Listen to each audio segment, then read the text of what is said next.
with the mic facing towards me, and I decided to change out my lighting.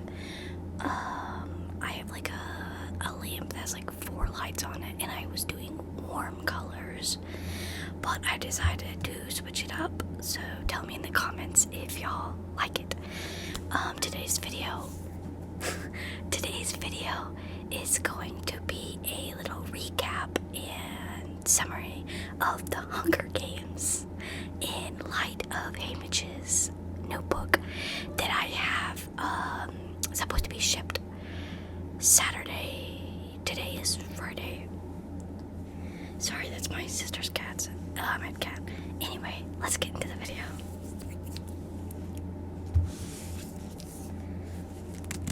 So right here,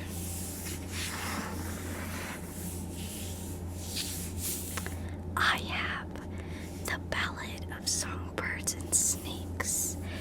It's like that film cover that comes with the book, and I think it was beautiful, and I'm guilty of buying this and not reading it until like a year later, or whenever the movie was supposed to come out, like a week before its release date, like in theaters. I was like, okay, I have to read the book now. Why? I don't know.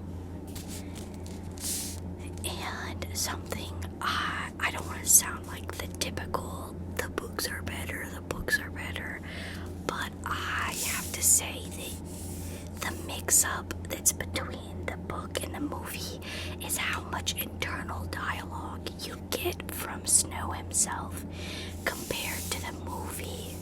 Because in truth, you can't expect a movie to accurately depict what is inner monologue without like compromising the way they show the story. But I really liked the movie, and I loved the book. And I didn't, apparently I have that in there. I don't really use bookmarks. I dog ear the pages. Yeah, I know, I'm a criminal. Lock me up. I don't know if I made annotations in this book. It doesn't. I was gonna say it does look like I did, and I don't know about y'all, but I believe in annotating. I don't care if you hate me because I wrote in a book. I've had people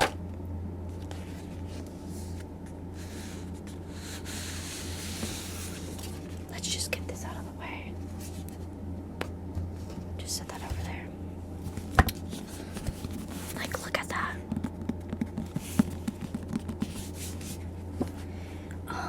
So I'm just gonna quickly recap each book. I don't really know how I'm gonna do this, so bear with me, please. I'm not gonna read through it because I feel like look at this. I'm not sitting here for an hour. I have work tomorrow at 4 in the morning. I'm not reading this for y'all. But comment if you'd like me to read it, because I'd be down to revisit this series. I actually was starting to read. I'm getting ahead of myself. Alright, so this book is a prequel to the events of the Hunger Games series that we know and love, from the perspective of Snow, the president, the evil one. And I get it. If you've only watched the movies and you haven't read the book, I can completely understand being like, he's kind of cute, because that's the whole point. He uses his looks and his appearance to change how other people perceive him. Like in the movies, you see him get like buttons that are from tiles in the bathroom, and his cousin Tigress fashions them to fix his uniform. And one of the rich people from the I can't off of the tip of my tongue think of who did it, but they mentioned that looks like their maid's bathroom, and Snow regards it. Like, oh yeah, that's what it reminded me of. I couldn't remember, but thank you so much. Even though his family is dirt poor at this point because they bet all of their money, or they invested their money in District 13, which was like nuclear weapons and like graphite and all that. And obviously they're no more, so their money went gone. Unlike the Plymouths, who bet their money on, I think, the capital or something, and so they went from district to capital, which is, I guess, not that common considering how they treat Sir James. I forgot his name, to be honest. I'm not gonna lie and say I know everything. So, in the book, we follow Coriolanus, his full name, and we follow him going to school, and we kind of see like the framework for what we see later on, because in the first book, it's all about a show. It's glamour, glitz, interviews, great feasts for the tributes, training. But in the Ballad of Songbirds and Snakes, the tributes are treated as animals and put into a zoo for the people of the capital to come look at. So you can imagine, like, the fact that Katniss is treated like that, but she doesn't even know that the games used to be like this. And we follow Coriolanus as he gets, as the kids in the school get saddled with tributes to be their mentors. We see that that's where the mentor's starting, but we obviously know it turns into the actual people from each district. So we see Coriolanus get cuffed with District 12, which is obviously not a good district to bet on, considering that 12 at this time is even worse than what we see it in Katniss's, her situation. Because at least Katniss's family had her providing food. These people are starving, and the capital takes advantage of that by treating them as a spectacle, like waving food in their face and going like, see, this is how district kids act compared to the people in the capital who are so refined and dignified. So we have him get saddled with her, and I think he's the only one that's nice to Sir Janus. Sir Janus, yeah. And I'm just gonna quickly skim through this to see if there's any things that I got underlined. Also, Lucy Gray, she is picked from 12, even though she's Covey, which means that she technically doesn't belong there. She was kind of just there. And the mayor's daughter said that I think the only reason she was picked was because she messed with the mayor's daughter, and the mayor's daughter obviously got her dad to rig the election.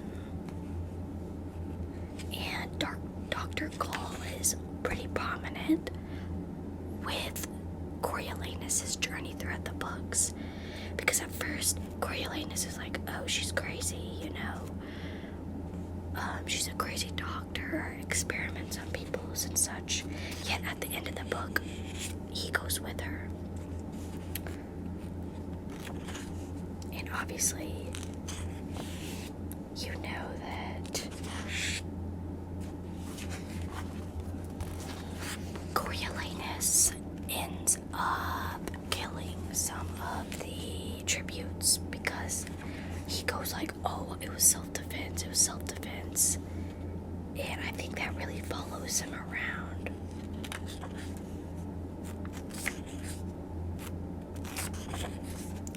I'm really trying.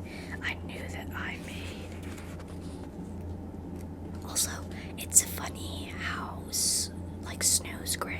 family's like really patriotic for like the capital in Panem, but they're poor, so she's singing along to the national anthem in like crappy clothes and like crap.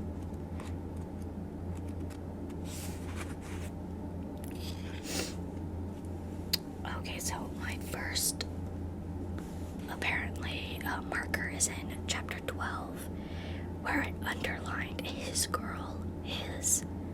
And I think that that's just showing the budding possession that he assumes he has over Lucy Gray, even though he doesn't have any power. He's perceiving himself to have some kind of power because he's from the capital and she is not. I think that the only reason that he immediately doesn't label her as like a mutt or an animal from district is because she's Covey.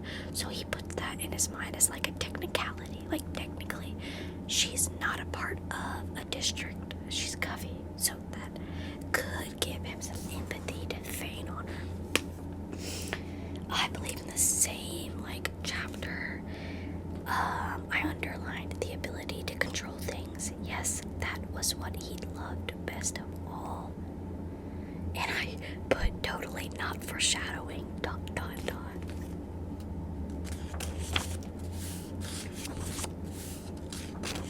Also, it's funny to see Flickerman be the like announcing, because later we get Caesar Flickerman.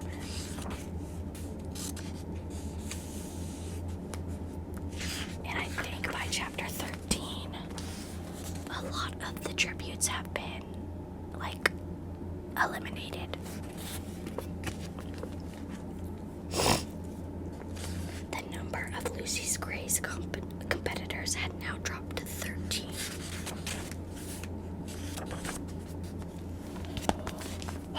This book is honestly huge compared to the like Hunger Games. I think this is like 2 of the Hunger Games books combined. Also, it would have been funny if Snow had just perished when they bombed the arena. Bro, imagine the series, but Snow wasn't a part of it. I'm just gonna flip through, see if I have some witty commentary. Oh, underlined. If he had had the energy, Coriolanus would have reached over and strangled him. Oh yeah, that's because Sergianus calls him Corio, which is what his like cousin calls him. And it's funny because he, in like earlier chapters, called him like friend. And I put friends question mark because if we were to hear everything that went on inside of Snow's mind in the movie, then you would have hated him just as much as the reader hates him, because he's so good at convincing himself that he is doing the right thing, or maybe he doesn't even believe it's the right thing, but it's the best thing for him. And during like Gaul and Coriolanus's like talk, when they like talk about humanity undressed, like talking about how it's the truth of humanity to want to be controlled, Loki reference, but the saying that like if you strip away everything else about a person, that is truly what they are, like anger and malice. Or maybe you're just a crazy person trying to do human experiments. But hey, who am I to say anything? Oh, I switched pens. Good choice. I thought that it was coincidental that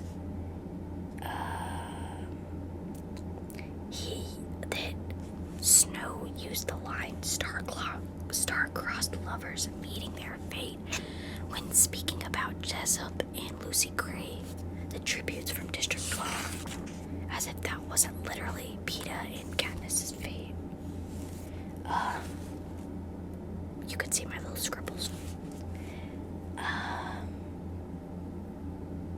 They called Jessup a really good dog.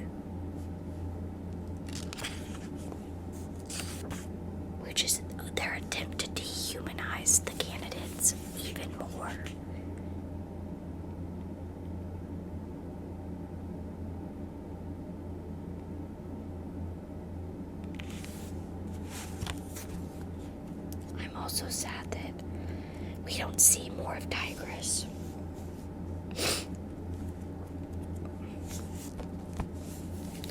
But Coriolanus ends up cheating in the games and Lucy Gray wins.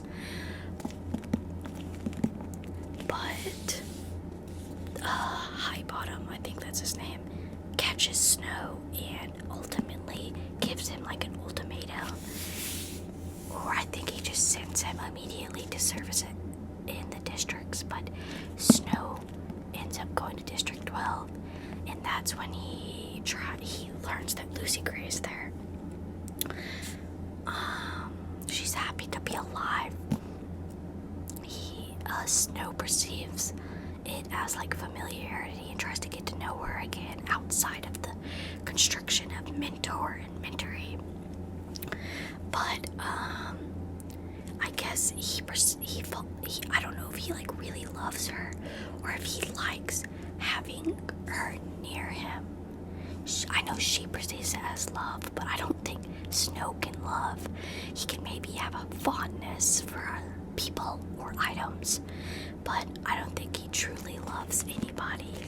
Maybe he loved his grandmother and her like roses and his cousin, but we definitely see towards the end of the book that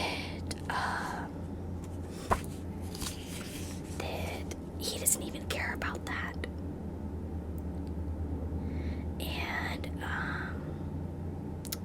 Snow says, I just flipped towards the end to see if I could find any like quotes. You're all that matters to me now. And I put, yeah, right, ... You too, you're my life now. Sitting here waiting for you to show up, I realized I'd never really be brave enough to do this without you, she admitted. And then just on the other page, some days something will kill me, but it won't be you. Oh, that was Lucy Gray. That's when they're leaving the hanging tree, and they're plotting to leave.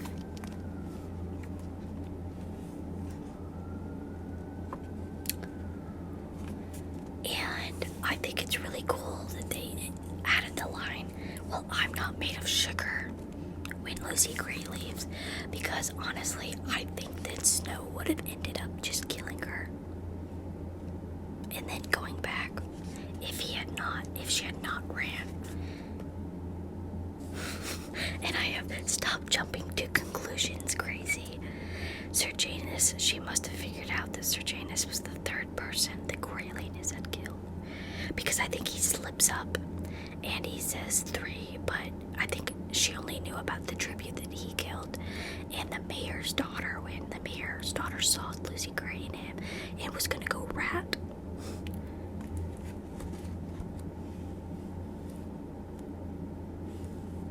Oh, and I forgot we got an epilogue. That's when he is like all dressed up and his special honors class in military strategy with Dr. Gall. And it's so sad that Highbottom dies because he really tried to stop the games, but Snow wouldn't let that happen because that was profit to him. She could fly around District 12 all she liked, but she and her mockingjays could never harm him again. And I also have this highlighted before like the end. It says someone he hated, even so, they could never manipulate him the way that Lucy Gray had, never make him feel jealous or weak. And then it tells you that he gets married to somebody that... So that's the end of the ballads, the Ballad of Songbirds and Snakes.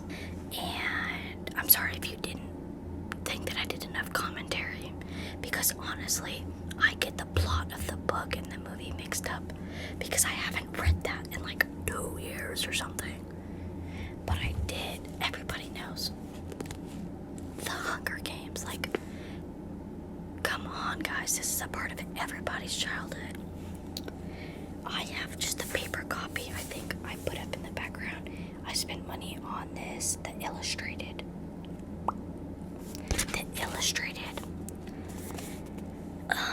like version, and I love it. I love having little pictures and everything. I wish they made every book with little pictures.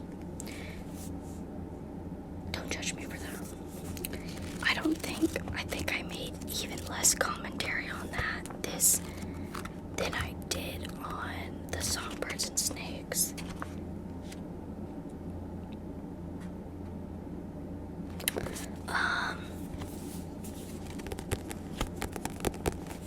But this has a little raised text on or like raised decoration on the Mockingjay and the name, The Hunger Games. Honestly, she's smart as profit, because me and my sister were literally trying to watch the Hunger Game movies last night. They took it off of every streaming service, I swear to God.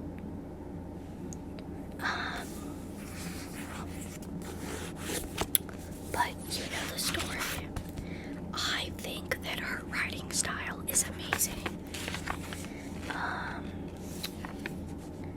So, if you don't know the story of the Hunger Games, we start off in the perspective of, I think we follow the perspective of Katniss Everdeen throughout the whole series, besides this book and Haymitch's games, obviously.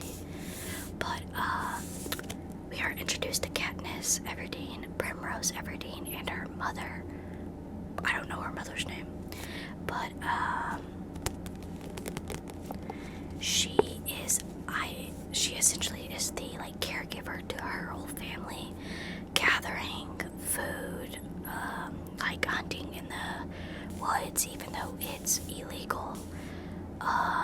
With Gale. I hate Gale. I hate him so much. Like, if I could fight one fictional, like, series character, I think he would be number one on my scoreboard. Because I don't know why she decided to write. First, we're introduced to him kind of as like a sibling character. She literally says that there's like no romance between them.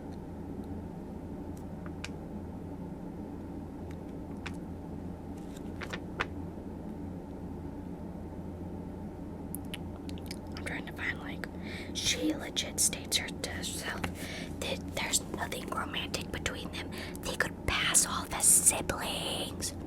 Let me repeat that again for the audience behind me. In the book, she states that they could be siblings with their olive skin and dark hair. And people are like, oh, they're so cute together. I think not. And we follow the games. I honestly should have read this, but it's been so long.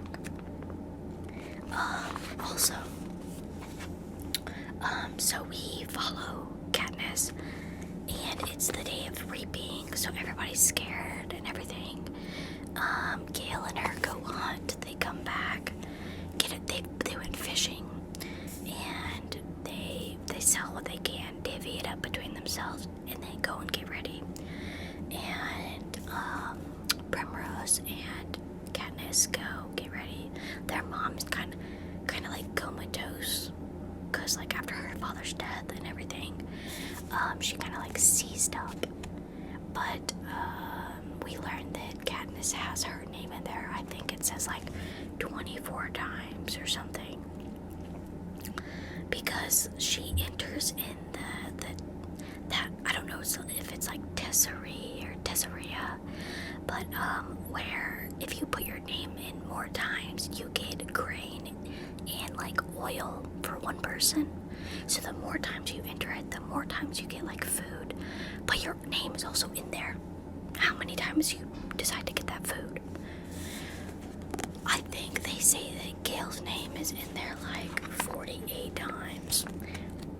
Like a lot, because he has more family than she does, and he's turning 18.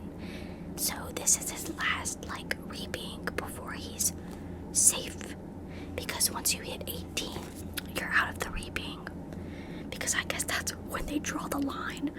Oh, we're gonna stop killing kids at 18. But we all know the story. Primrose gets picked, even though this is her first reaping, and Katniss volunteers, and then everybody's surprised, and Effie almost doesn't allow it because there's supposed to be like protocols, but the mayor allows her. Also, something I hate about the book to movie is they completely throw away the Mockingjay where it truly came from, which is the mayor's daughter, and the mayor's relationship with Katniss. Strawberries. If you know, you know. But I think that it really means something because she doesn't hate the mayor's daughter for being like more wealthy than her. She acknowledges that that's something that the Capitol made to try to pin districts against each other, because what's even more weak than a district together is a district fighting each other. They're more like focused on the wealth like distribution than they would be fighting against the Capitol. So Katniss volunteers, takes Primrose's place, and Peeta gets called, and none of his siblings volunteered to take his place.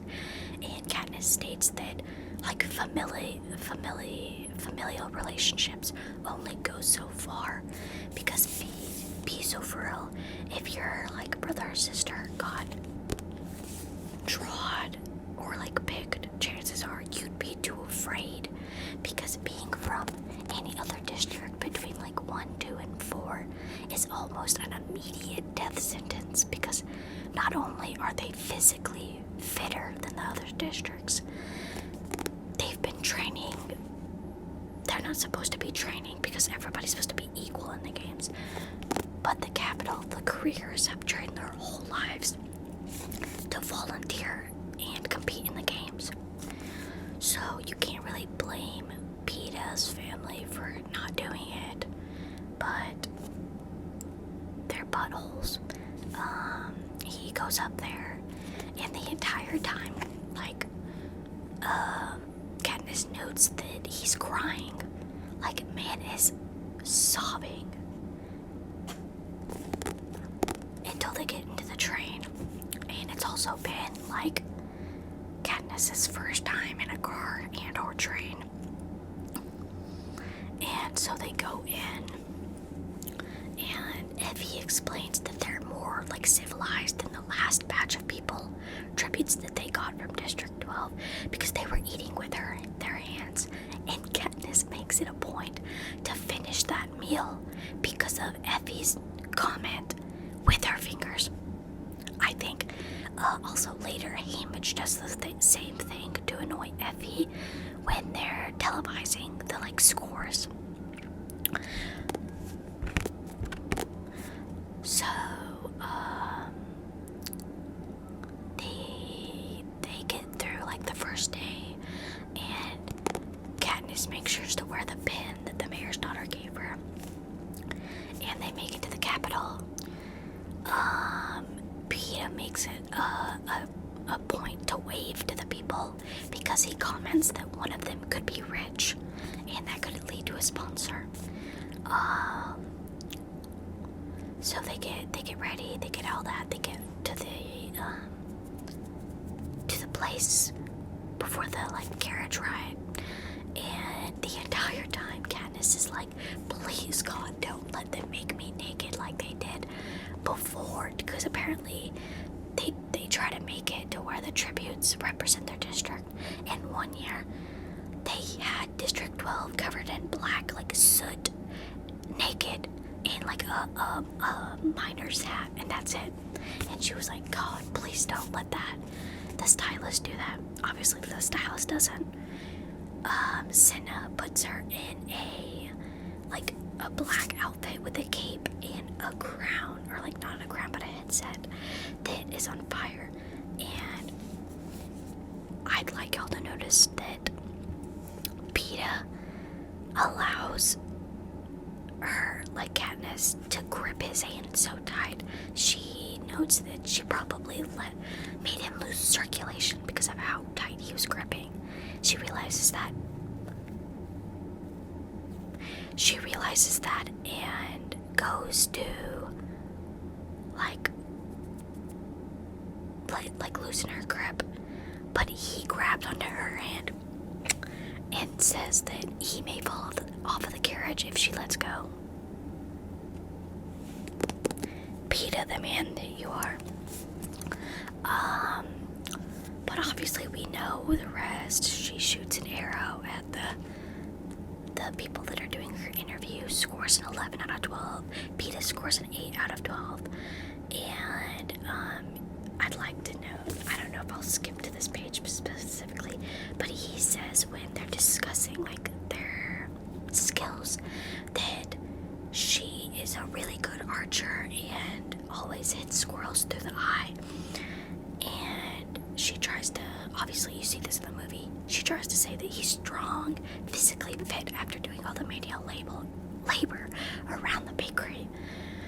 But Peeta says that she has no idea the effect she has on people. What do you mean by that? But obviously, yes, she has no idea the effect she can have. He runs his fingernails along the wood grain of in the table, refusing to look at me. And the whole time, she's like, what does he mean? Is he trying to square me up? Is he trying to fight? Am I gonna have to take him on? Which is like a fair assumption considering like only one person wins. It doesn't matter if you're from the same district. There's only one victor. The games go on. Obviously, he pairs up with the careers. She pairs up with Rue. Gets her bow and arrow and everything. Blah, blah, blah, blah, blah. Rue dies. She humanizes Rue. Like I mentioned in the Ballad of Songbirds and Snake, she moves to add more. I don't think she means to like empathize Rue with the people of the Capitol, but it ends up happening. And the people from her district pull their money together because it is expensive to send gifts. That's why it's most likely sponsors from the Capitol sending people gifts. The people of their district pitch in to send her a loaf of bread, which is a lot. That is one of the only reasons that Thrash doesn't kill Katniss when they run into each other at the cornucopia. Also, something that I want to add is the fact that Peeta loses his leg with the Mudds at the end of the book. They are fighting until the morning. Peeta loses his leg and chooses to keep a fake leg instead of, because with the technology, they're like, bro, we could have it fixed, you could look fine. And he's like, I don't want to look fine.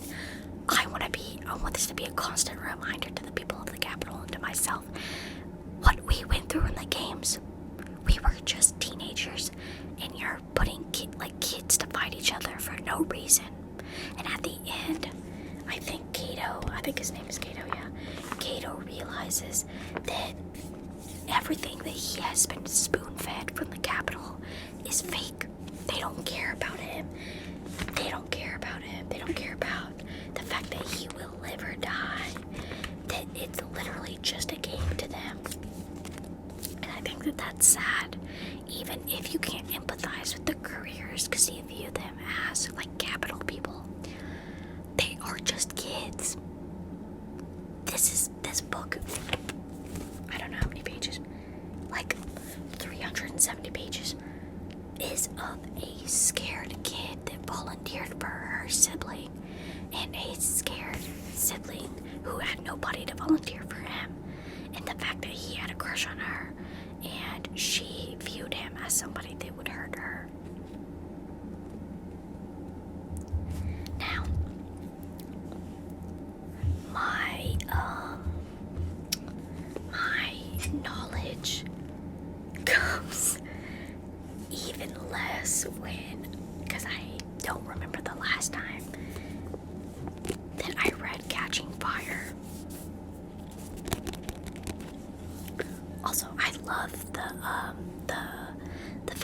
start out with a bird being caged, and as we go, the bird is free from its cage. I am an intellectual. I'm just kidding. I honestly didn't even notice that until somebody pointed it out. I'm not even gonna lie to you. But I have to honestly read the back of this because I can't remember everything except that it's the Quarter Quell and that they are thrown back into the games after being promised to be left alone.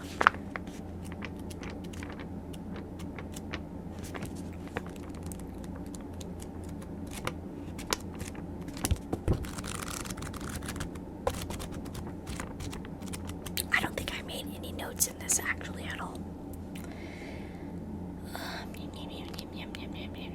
Oh yeah, and the weird love thing between Gale and her. Did we not already establish that they're like siblings?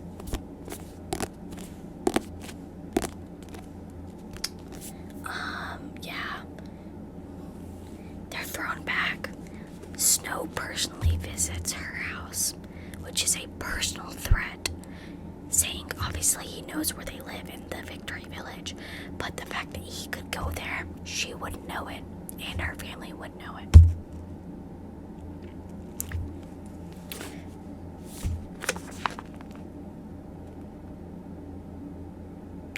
Also, I love Finnick. I love him. Like, not in like a, oh my god, he's so cute. I love his character. Because despite everything that happens, he still chooses to be witty. Like, he's making the best of what he can do. Also, they cut out so much of Katniss and Joanna's, like, friendship that they make her seem like a crappy character when she is a complex character just as much as Finnick or Wyrus and Petey and any of them.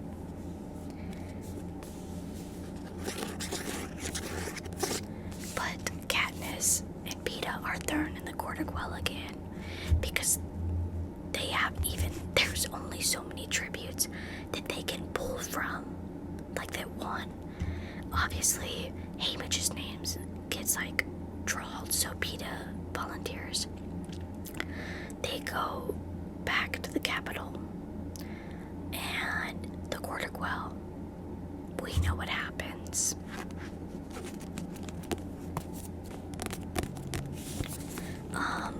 I personally liked this book a little more than the first one because it has more characters that we get to see, like what happens after the games.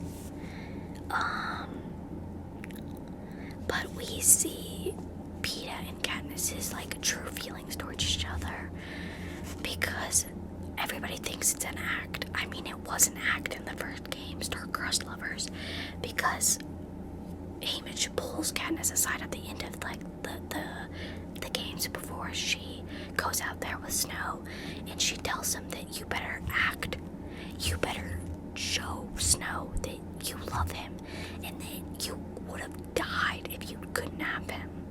If not, then your family's probably gonna be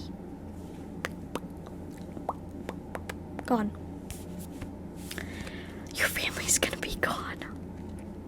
So this book is like pressure for Peeta to help his family, to keep them alive, for Haymitch to keep his surrogate children alive, because in the first book he has a little hope because he says, oh, do I finally have fighters?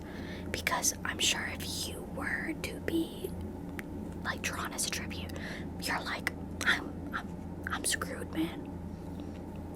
This is my last week of life. I may as well enjoy it. So, we go through the book with Finnick, Joanna, and Wyrus and Petey having a plan to get Peeta out. Yes, Peeta, because Katniss was not the purpose, like the original person that Coin was gonna save. It was supposed to be Peeta because not only is Peeta more of a people person, but he is more malleable than Katniss is, as we see.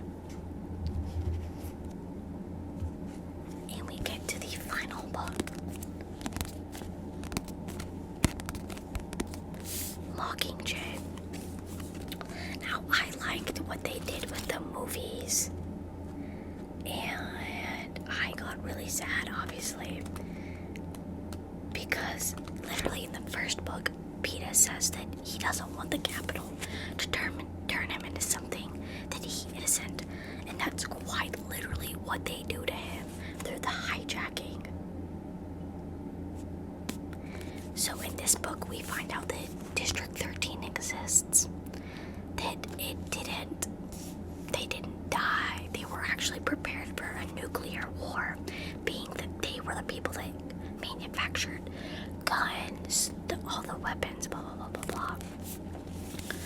And we learn about Coin, who is leading the rebellion and wants Katniss to be the face of it.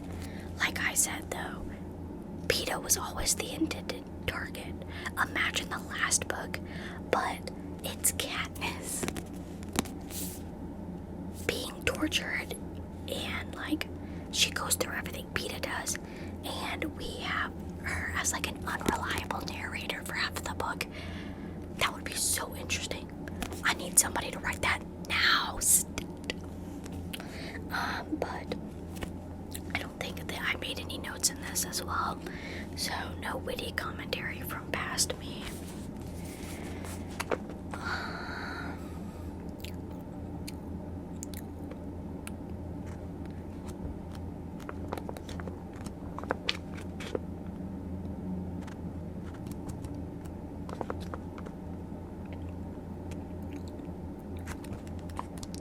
Everything that happens in like the movies happens in the book. They go down, you know. Peeta is Peeta. He tries to hurt her. Blah blah blah blah blah. I literally cried because I saw a bunch of edits of like Prim. This whole series started because a sister volunteered for her younger sister. All of this, everything that led to the Mockingjay, was because of Katniss volunteering. She literally states in the book that she never wanted to be the Mockingjay. She never wanted to. But, I don't know who says it, but they essentially say that she had no choice, that she is the Mockingjay. She has to accept that. So the whole plan is to get Katniss to Snow. Katniss wants to kill Snow. But all of the traps and everything stops them from just going directly. So we have them on a little adventure, and Peeta is stuck with them. I think that Coin puts him there, as an attempt to take Katniss out without taking her out. Because what's better than the Mockingjay than a martyr to ignite rebellion even further? So, once Katniss has served her purpose, shooting like the prop-ups and all of the stuff that Coin wants,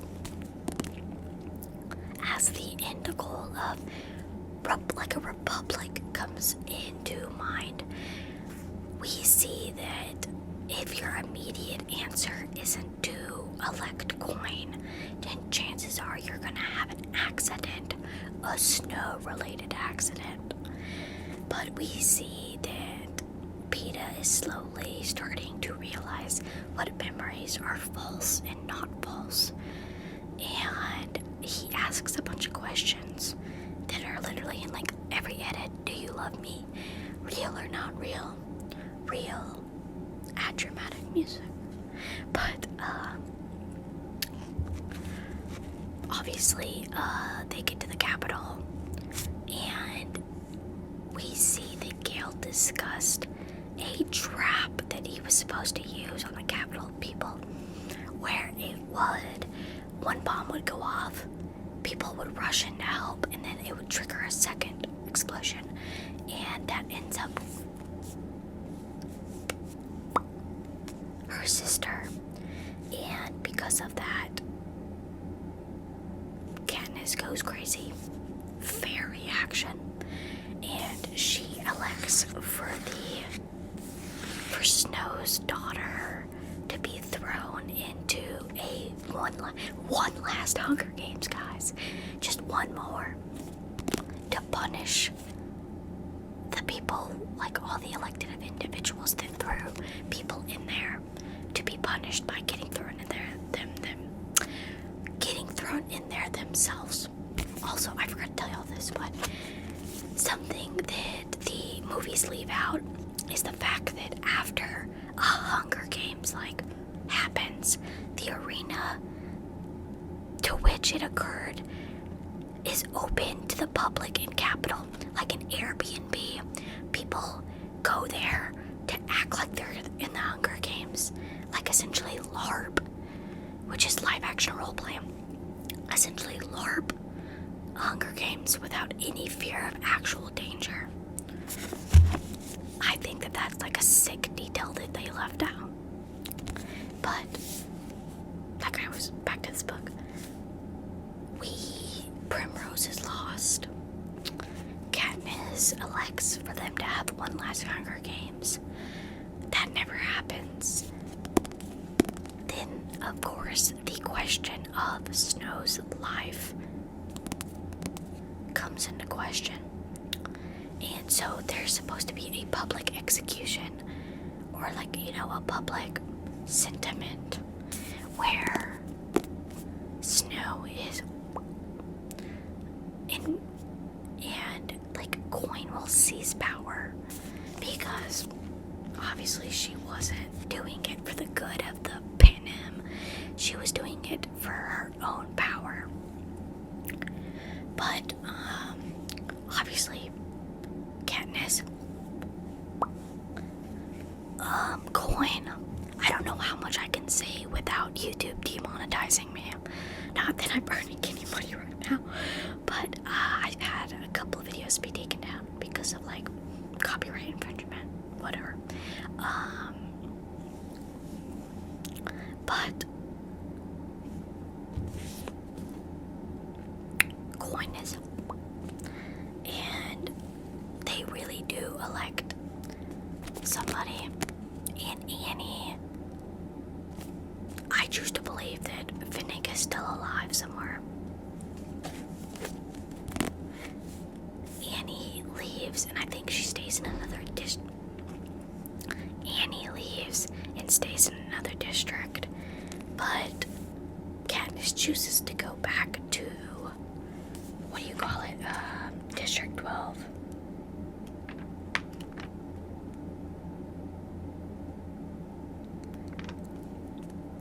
I want to find, yuck, I hate him.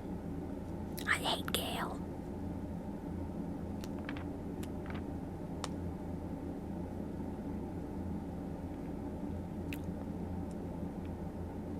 Oh, Miss Everdeen, I thought we had agreed not to lie to each other. Yep, and that's why she goes.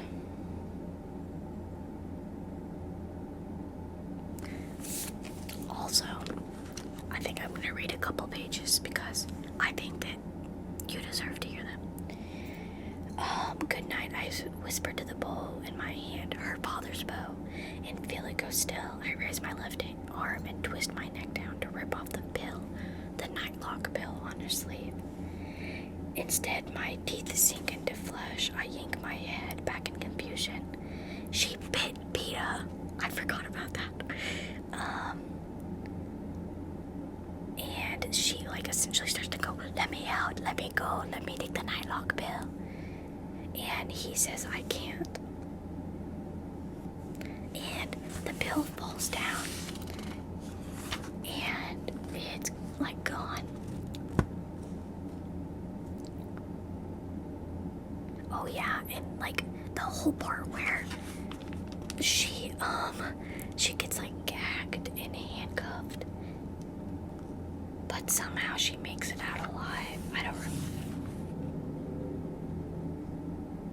I don't remember how she makes it out alive. But they let her out.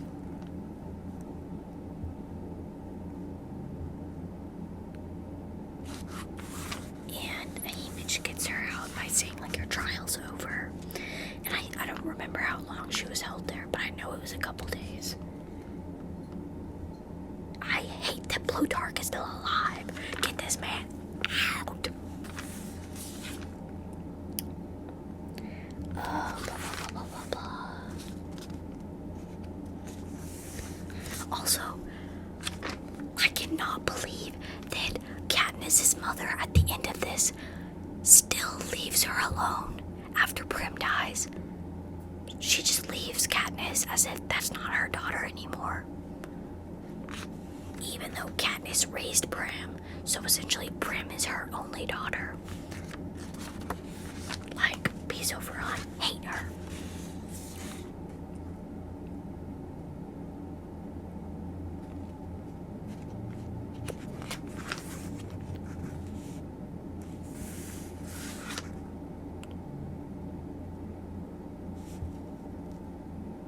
Oh, I love this scene. I wake up with a start. Pale morning light comes around the edges of the shutters. The scraping of the shovel continues. Still having nightmare, I run down the hall, out the front door, and around the side of the house, because now I'm pretty sure I can scream at the dead. When I see him, I pull up short. His face is flustered from digging up the ground underneath the windows, and a wheelbarrow or 5 scraggly bushes. You're back, I say.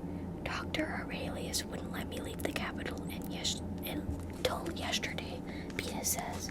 By the way, he said to tell you he can't keep pretending he's treating you forever. You have to pick up the phone. He looks well, thin, covered with burn scars like me, but his eyes have lost that clouded, tortured look. He's frowning slightly, though as he takes me in, I make a half-hearted effort to push my hair out of my eyes and realize it's matted into clumps. I feel defensive, like the first book. What are you doing? I went to the woods this morning and dug these up for her. He says, I thought we could plant them along the side of the house. They're primroses, obviously.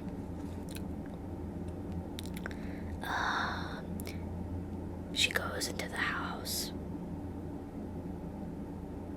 I think she gets sad, throws something in the fire, and then goes back outside. But I think that it means a lot that not only did her mother leave her and not come back after the games, but Peeta, after everything he went through, came back for her and went back to District 12. And epilogue. Also, I'd like to point out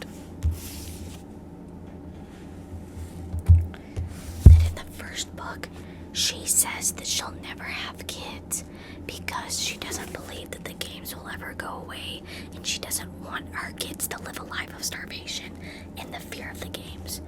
But in the epilogue of Mockingjay, she has kids with Peeta. Oh, that's so cute.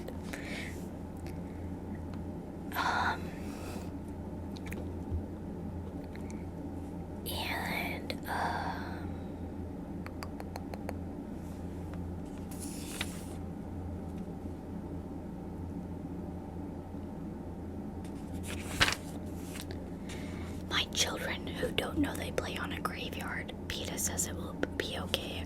We have each other. In the book, we can make them understand in a way that will make them braver. But one day I'll have to explain about my nightmares, why they came, why they won't ever really go away. I'll tell them how I survive it. I'll tell them that on bad mornings it feels impossible to take pleasure in anything because I'm afraid that it could be taken away. That's when I make a list in my head of every act of goodness I've seen someone do. It It's like a game, repetitive, even a little tedious after more than 20 years. But there are but there are much worse games to play. There are much worse games to play. Author is a genius. Not only the fact that we get like books like the Ballad of Songbirds and Snakes that prequel this, but also the Sunrise on Reaping, or whatever the title is. She can still write books that fit into the lore, but still we know what happened in Haymitch's game, that it was a quarter quell, and like the circumstances were different, but we still want to know it. But this video is almost an hour long, and I love these books. In fact, I think I'm gonna reread them, if not now, later, because I'm excited to read Haymitch's games. Anyway, let me know about what you think of the Hunger Games, and if you have any theories that you like to believe, or any opinions, I'd love to hear them. Thank you so much for watching this. I don't think I've ever filmed a video that's an hour long, because I literally said that I would never do that because it takes so long. Excuse the color in the mic. I still have no idea how to turn that off. But yeah, thank you so much for watching. I hope you have a great day or afternoon or whenever you're watching this.